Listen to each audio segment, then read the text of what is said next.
On the planet Venexa, isolation wasn't a choice but a necessity for Kayla.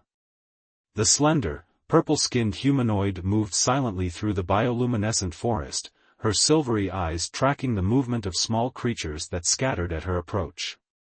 Not from fear of being hunted, but from the evolutionary knowledge that her touch meant certain death. Kayla's species, the Venexians, had evolved a potent neurotoxin that seeped through their skin. A defense mechanism that had served them well when larger predators ruled the planet centuries ago. Now, it made them solitary creatures, coming together only during carefully orchestrated mating rituals where protective garments prevented direct contact. Even among her own kind, Kayla was considered especially lethal. Her venom had proven potent enough to kill a Drakkar beast, a creature 4 times her size, in under 30 seconds. This distinction had forced her to establish territory far from the main Venexian settlements, in the outer reaches of the glowing forest. It was there that she first noticed the strange lights in the sky 3 lunar cycles ago. Metal beasts that descended from the stars, disgorging pink-skinned creatures who began tearing into the earth with massive machines. Humans. She had learned their name by listening at the perimeter of their settlement. Their language was strange but decipherable after weeks of observation. They sought something called xenorium, a mineral abundant in Venexa's crust but apparently rare elsewhere in the galaxy. Kayla had kept her distance, watching as they expanded their colony day by day.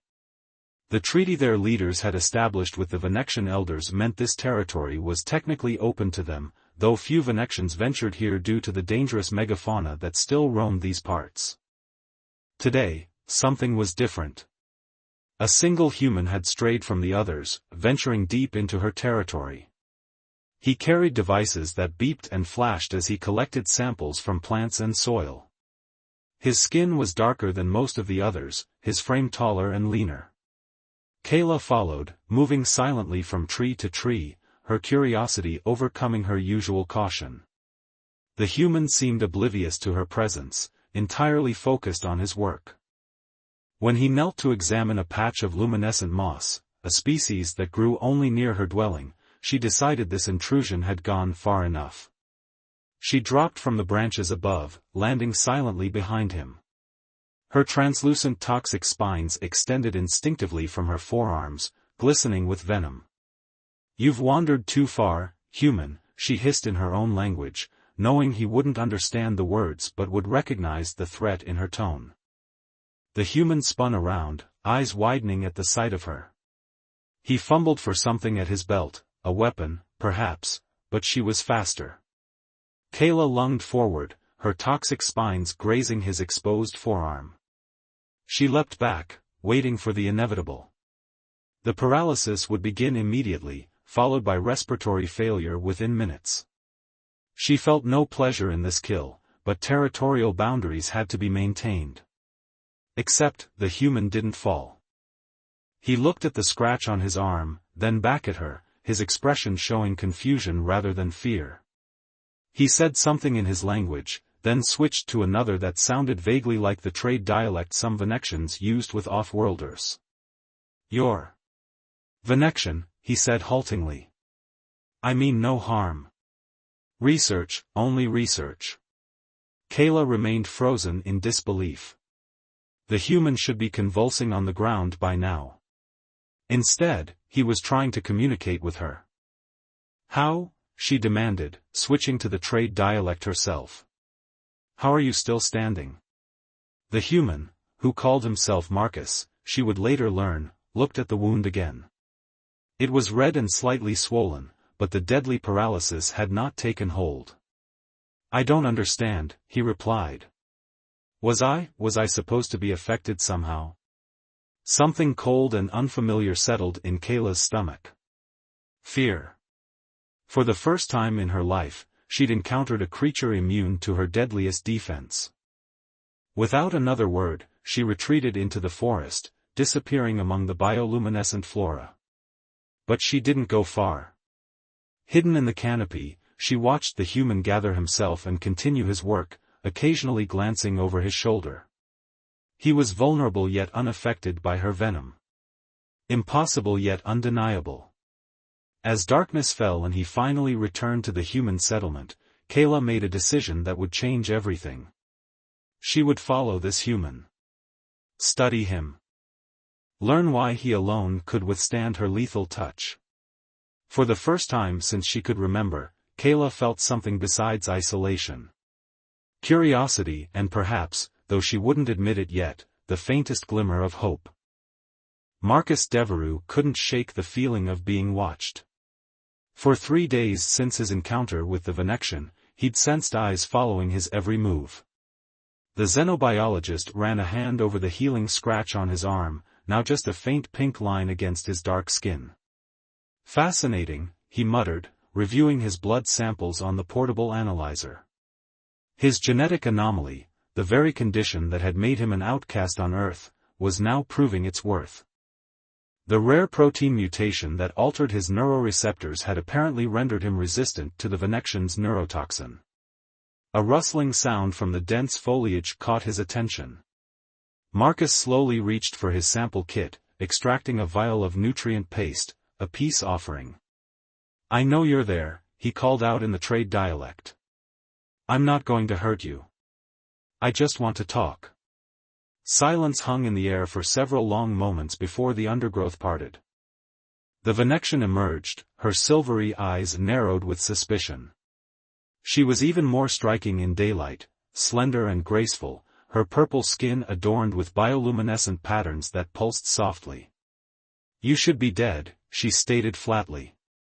Marcus smiled. "I get that a lot, actually. My name is Marcus Devereux. I'm a xenobiologist with the Earth Science Division." "Kayla," she responded reluctantly. "Why does my venom not affect you, human?" "It's a genetic mutation." Marcus took a cautious step forward, holding out the nutrient paste. "On Earth, they call it Devereux syndrome. Makes me resistant to most neurotoxins. Makes me different." Kayla ignored the offering. "You are an anomaly. So are you, from what I've gathered. Most Venexians aren't quite as lethal, are they?" A distant roar interrupted their tense exchange. Kayla's head snapped toward the sound, her toxic spines extending involuntarily. "Croth beasts," she hissed. "They're moving toward your settlement." Marcus activated his comm unit. "Devereux to base. Possible Croth pack moving your way. Initiate security protocol Omega." Static responded. The dense mineral deposits in this region often interfered with communications. "Your people are in danger," Kayla said. "These predators hunt in packs of 8 to 10. They've grown bold since your arrival." Marcus stared at her. "Why warn me? You tried to kill me days ago." Something flickered across Kayla's features, uncertainty, perhaps. "Your death should be by my hand, not theirs." She paused. "And I wish to understand why you survive." Another roar, closer this time, made the decision for them. "I need to warn the colony," Marcus said urgently. "Will you help me?" The question clearly surprised her. "You would trust me? Knowing what I am? I'm still standing, aren't I?" Marcus gestured to his healed wound.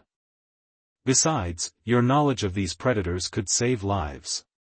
Kayla studied him for a long moment. "I will help you reach your settlement. In exchange, you will tell me why you are different." They moved swiftly through the forest, Kayla leading them through shortcuts invisible to untrained eyes. As they traveled, Marcus explained his condition, how the mutation that protected him from toxins had also marked him as other on Earth, how it had driven him to the stars. "We are both outcasts then," Kayla observed. When they reached the ridge overlooking the colony, Marcus's heart sank. 2 massive Croth beasts were already circling the perimeter fence. Their scaled, crimson bodies moved with surprising agility for creatures so large. "The pack has split up," Kayla warned. "These are just the scouts." Marcus checked his stun rifle, useful against most wildlife but barely an irritant to Croth hide. "I need to get down there," he said. Kayla's toxic spines extended fully. "These creatures are vulnerable to my venom." Their eyes met in silent understanding. An unlikely alliance was forming, the untouchable alien and the unaffected human, against a common threat. "After you," Marcus said with a grim smile. Kayla nodded and slipped down the ridge toward the approaching predators, with Marcus close behind. The colony's alarm blared as Marcus and Kayla reached the perimeter fence.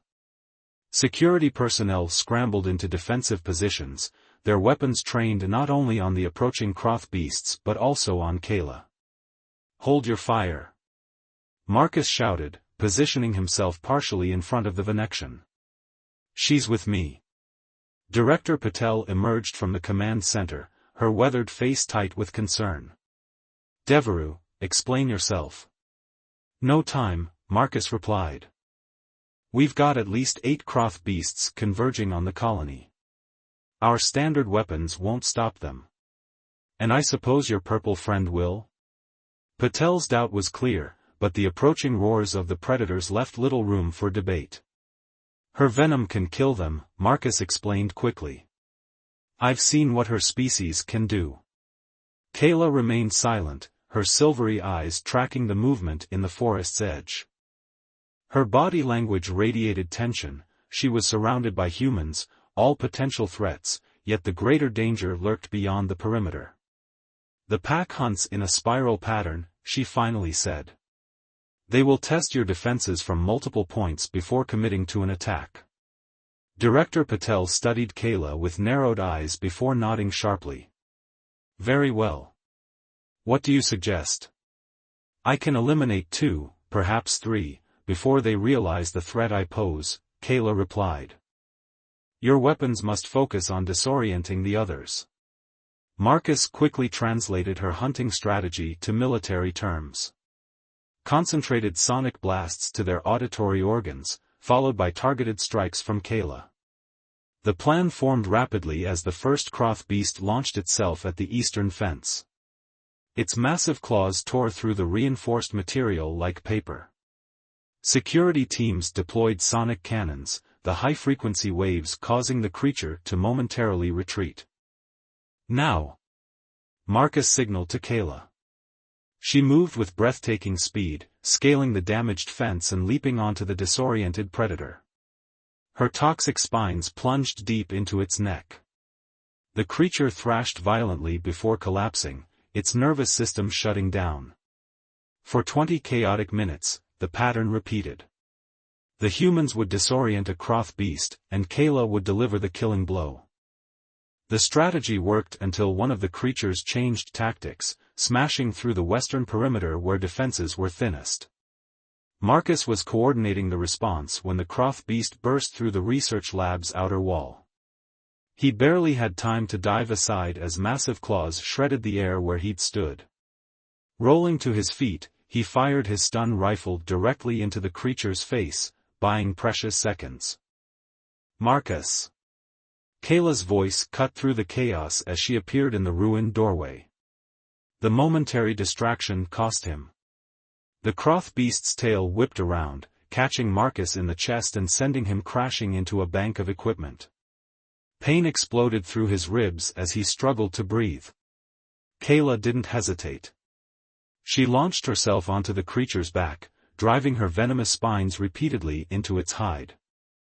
The beast bucked wildly, slamming her against walls and equipment in its death throes. When it finally collapsed, Kayla staggered toward Marcus, her own purple skin lacerated and leaking a silvery fluid, her blood. "You're injured," she said, kneeling beside him. "So are you," Marcus replied through gritted teeth, clutching his side. "Why did you come back for me?" Kayla's expression flickered with something unfamiliar. "You are unique. The only being ever to survive my touch. That makes you valuable to study."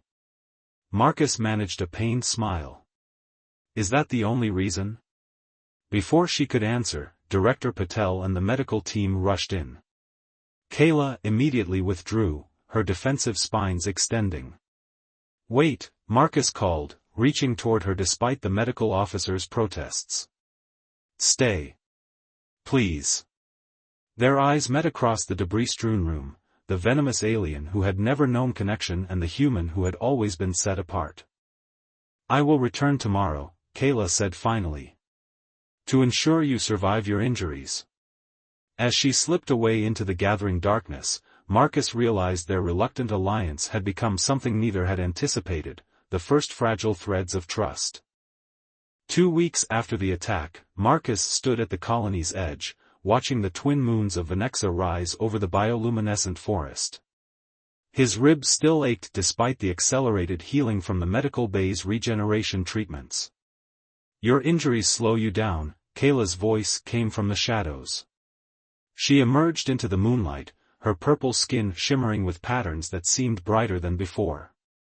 "Good evening to you too," Marcus replied with a smile. During her daily visits to the colony, they had developed an unusual rapport.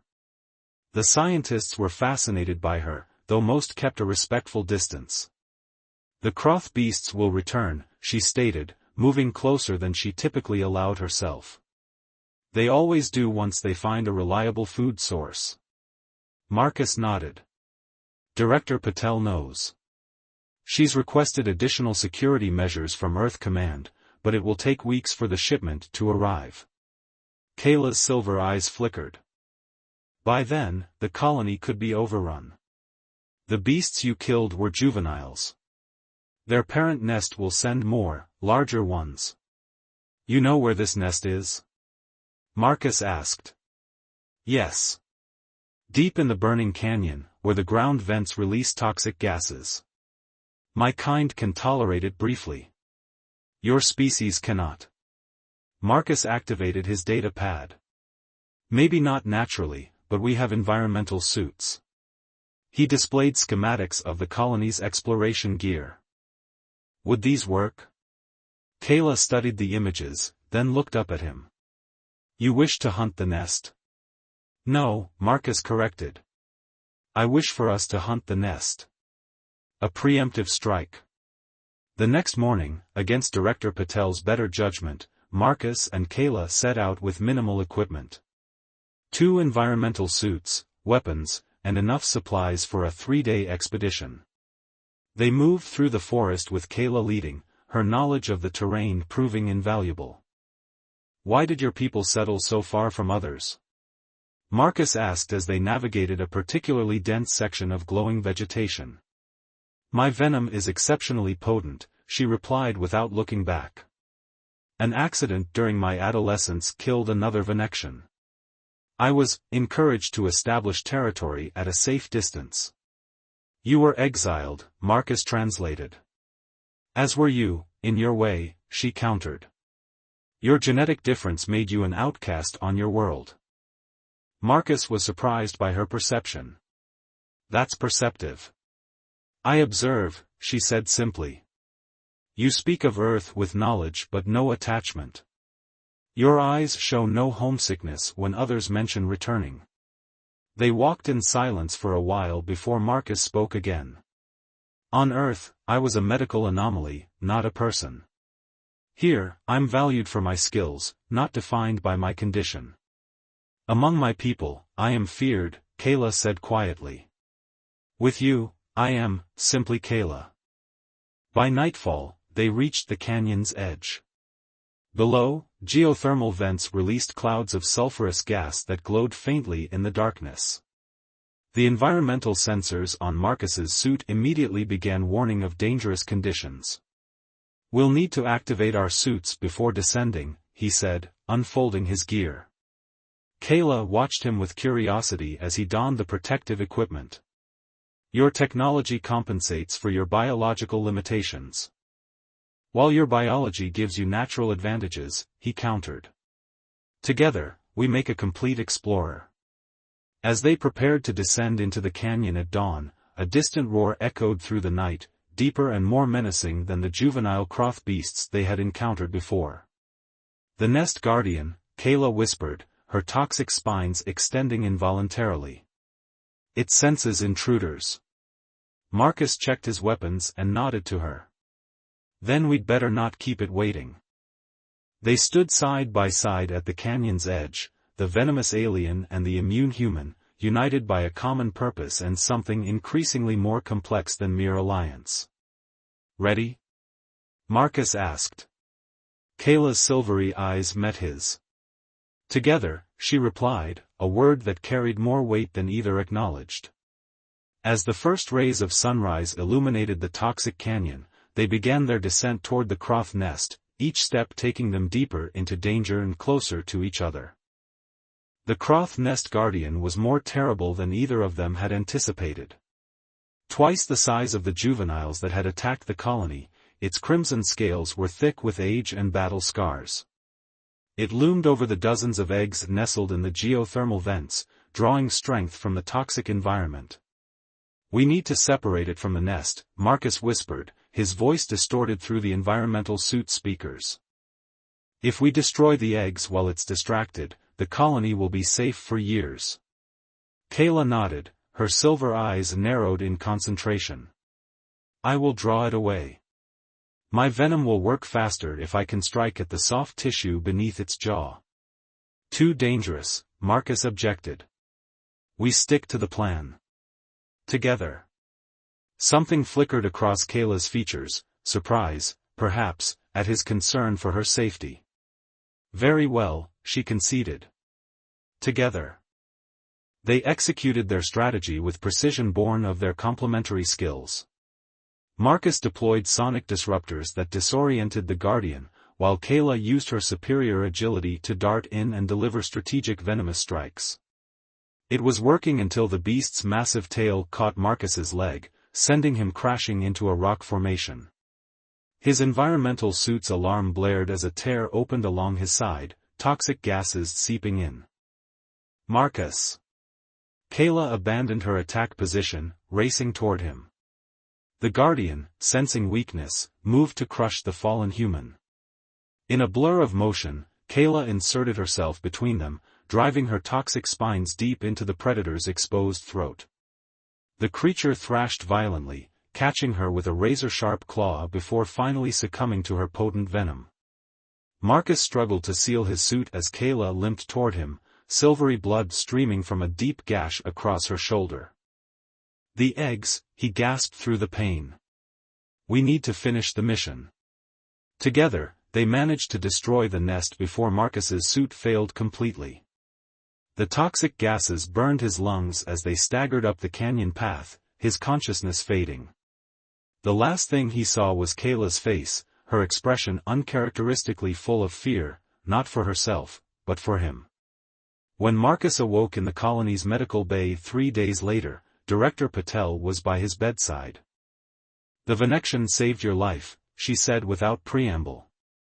Carried you 15 kilometers through the forest when your suit failed. Where is she? Marcus asked, his voice hoarse. Outside. She's refused to leave since bringing you back. Patel hesitated.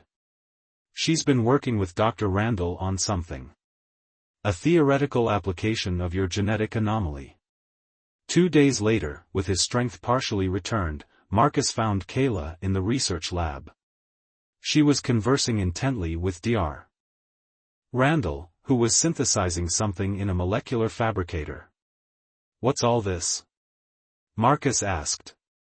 Kayla turned, her silver eyes brightening at his presence. You're walking. Barely, he acknowledged. What are you working on? Dr. Randall looked between them. I'll give you two a moment, she said, stepping out. Your genetic mutation provides a natural resistance to my venom, Kayla explained. Dr. Randall has synthesized a compound based on your blood proteins that, when applied to my skin, neutralizes my toxins temporarily. Marcus's eyes widened as he understood. You mean? It requires regular application and works for only minutes at a time, she continued, almost nervously. But it would allow contact. The significance wasn't lost on Marcus. For a Venection, especially one as potent as Kayla, physical contact was something forever denied. Why? He asked softly. When I thought you might die, I realized something, Kayla said, her voice uncharacteristically hesitant. Isolation is not the same as safety. Connection is worth risk. She held up a small vial of clear liquid, then carefully applied it to her hand. The bioluminescent patterns dimmed slightly where the solution touched. It should be effective now, she said. With infinite care, Marcus extended his hand. Kayla's fingers trembled slightly as they moved toward his. When their fingertips finally touched, her silver eyes widened in wonder. Warm, she whispered. Marcus smiled. First contact. Around them, the lab's instruments continued to hum, and beyond the colony walls, the dangers of Venexa remained. But in that moment, something unprecedented had been achieved, a bridge between two solitary souls, proof that even the most insurmountable barriers could fall before human resilience and alien hope. As their palms pressed together, the universe, for both of them, expanded infinitely.